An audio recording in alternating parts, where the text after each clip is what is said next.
Excess ನೀರು ಹೋಗ್ತಾ ಇರೋದು ಅವ್ರಿಗೆ ಅರ್ಥ ಆಗಿದೆ. ಸರ್, ಈಗ ಕುಮಾರಸ್ವಾಮಿ ಅವರು ಮತ್ತೆ ಬಿಜೆಪಿ ಏನು ಪಾದಯಾತ್ರೆ ಮಾಡಬೇಕು ಅಂತ ಅನ್ಕೊಂಡಿತ್ತಲ್ಲ, ಈಗ JDS ಅದರಿಂದ ಹಿಂದೆ ಸರಿದಿದೆ. ಸ್ವತಃ ಕುಮಾರಸ್ವಾಮಿ ಅವರು ಹೇಳಿದ್ದಾರೆ, ನಾವು ಅದರ ಭಾಗವಲ್ಲ, ನೈತಿಕ ಬೆಂಬಲವನ್ನು ಸಹಿತ ಕೊಡೋದಿಲ್ಲ ಅಂತ.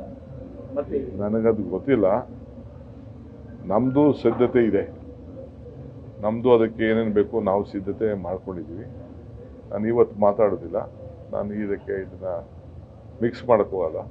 ನಾನು ಬೆಂಗಳೂರಿನಲ್ಲಿ ಅದ್ರ ಬಗ್ಗೆ ಪ್ರೆಸ್ ಕಾನ್ಫರೆನ್ಸ್ ಮಾಡ್ತೀನಿ. ಪಾಪ ನಾವ್ಯಾಕೆ ಅವರು ನಮ್ಮ ಹತ್ರ ರಾಜಕಾರಣ ಮಾತಾಡಲಿಲ್ಲ, ನಾನು ಅವ್ರ ಹತ್ರ ರಾಜಕಾರಣ ಮಾತಾಡಿ.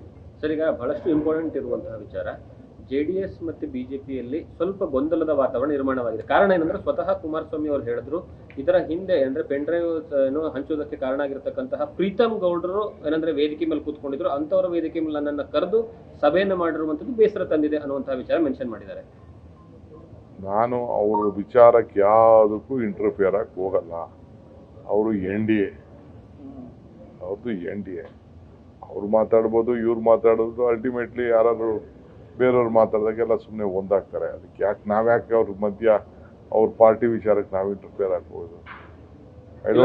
ಈ ಹಿಂದೆ ಏನು ಆರೋಪವನ್ನ ಮಾಡ್ತಿದ್ರು ಅಂದ್ರೆ, ಪೆನ್ ಡ್ರೈವ್ ವಿಚಾರವನ್ನ ನೇರವಾಗಿ ನಿಮ್ಮೇಲೆ ಹಾಕ್ತಿದ್ರು. ಈ ಬಾರಿ ಪ್ರೀತಮ್ ಗೌಡರ ಹೆಸರನ್ನ ನೇರವಾಗಿ ಮೆನ್ಷನ್ ಮಾಡಿದ್ದಾರೆ. ಹಿಂದೆ ಹಂಚಿಕೆ ಆದಂತ ಸಂದರ್ಭದಲ್ಲಿ ಈಗ ಇವತ್ತು ಪ್ರೀತಮ್ ಗೌಡರು ಅಂತಾನೆ ಹೇಳ್ತಿರೋದು. ನಾನು ಯಾಕೆ ಮಾತಾಡಕ್ ಹೋಗ್ಲಿ? ಎಲ್ಲದಕ್ಕೂ ಕಾಲ ಉತ್ತರ ಕೊಡ್ತದೆ. ನ್ಯೂಸ್ ಫಸ್ಟ್, ನಿರ್ಭೀತಿಯಿಂದ ನಿಮ್ಮ ಪರವಾಗಿ.